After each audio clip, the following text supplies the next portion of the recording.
ప్రియులారా, బాగున్నారా? దేవుని వాక్యాన్ని క్రమంగా చదువుచున్నారా? ప్రార్థించుచున్నారా? నేటి ధ్యాన వాక్యము 126వ కీర్తన 5వ వచనం.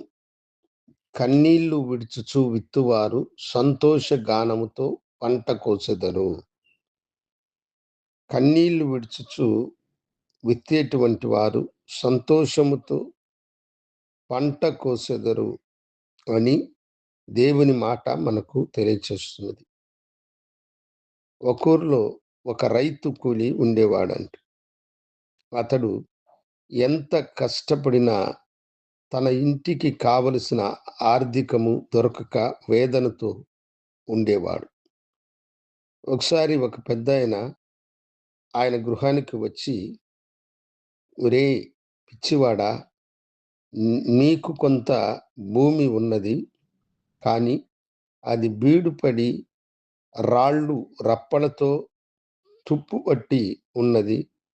నీవు నీ భూమిని సరిచేసుకుంటే నీవెవరి దగ్గరికి కూలీగా వెళ్ళవలసిన అవసరము లేదు" అని ఆ పెద్దాయన చెప్పడం మాత్రమే కాకుండా, అది ఉన్నటువంటి స్థలమునకు అతన్ని తీసుకొని వెళ్ళి చూపించాడంట. అప్పుడతడు, "నాకు కూడా తెలుసు మాకు ఈ యొక్క భూమి సొంతమైనదని. కానీ ప్రయోజనం లేని దీనిని నేను ఎలా సరిచేసుకోగలను" అని అతడన్నాడంట. అప్పుడాయన, "నీవు కష్టపడి నీ చెమటను కార్చి నీ కన్నీటిని ఇక్కడ నీవు వదులు, నిశ్చయముగా నీకది బంగారాన్ని పండిస్తుంది" అని చెప్పాడంట. ఆ పెద్దాయన మాటను దీక్షతో విన్నటువంటి అతడు పలుగు పారను పట్టుకొని ప్రతిరోజు వేకువనే వెళ్ళి కష్టపడి రాళ్లను రప్పలను తొలగించి అక్కడ పెరిగినటువంటి పిచ్చి ముండ్ల చెట్లన్నిటినీ తొలగించి ఆ భూమిని అతడు సరిచేశాడంట. సరిచేసి అతడు తన పొరుగువారి దగ్గర ఎడ్లను అతడు అడిగి ఆ భూమిని దున్ని విత్తనము విత్తాడంట.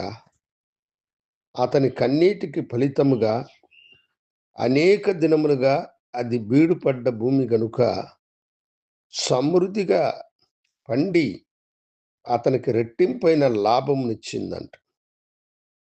అవును దేవుని బిడ్డలారా, తన కన్నీటికి ప్రతిఫలముగా అతడు విస్తారమైన పంటను కోశాడు. దేవుని వాక్యము అనేటువంటి విత్తనమును బీడుపడిన మనుషుల యొక్క హృదయంలో విత్తవలసిన బాధ్యత ప్రతి దైవజనునిలో ఉంది.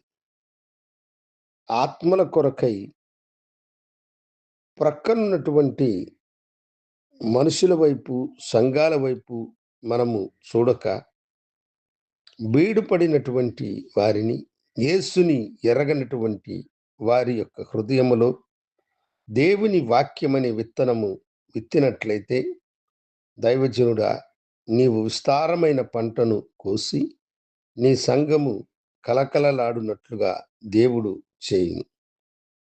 అందుకే ప్రభు ఈ లోకానికొచ్చి మనుషులందరి కొరకై తన ప్రాణమును పెట్టాడు. కన్నీటితో నీవు దేవుని వాక్యపు సువార్తను విత్తు. సంతోషముతో నీవు పంటను కోయడం మాత్రమే కాకుండా సంతోష గానము చేయుచు పనలు మోసుకొని పోవుటకు దేవుడు నీకు కృప చూపించునుగాక.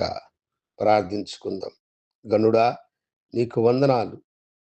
కన్నీటితో విత్తువాడు సంతోషముతో పంట కోయునని మీరు చేసిన వాగ్దానం ప్రతివారి జీవితంలో నెరవేర్చి ఆశీర్వదించును. అనేక ఆత్మలను సంపాదించే క్రైస్తవులుగా నీ బిడలను మీరు మలచమని యేసు నామమున అడిగి వేడుకొంచున్నాము తండ్రి. ఆమేన్. శుభోదయం. ప్రభువు మిమ్మలను దీవించునుగాక. ఆమేన్.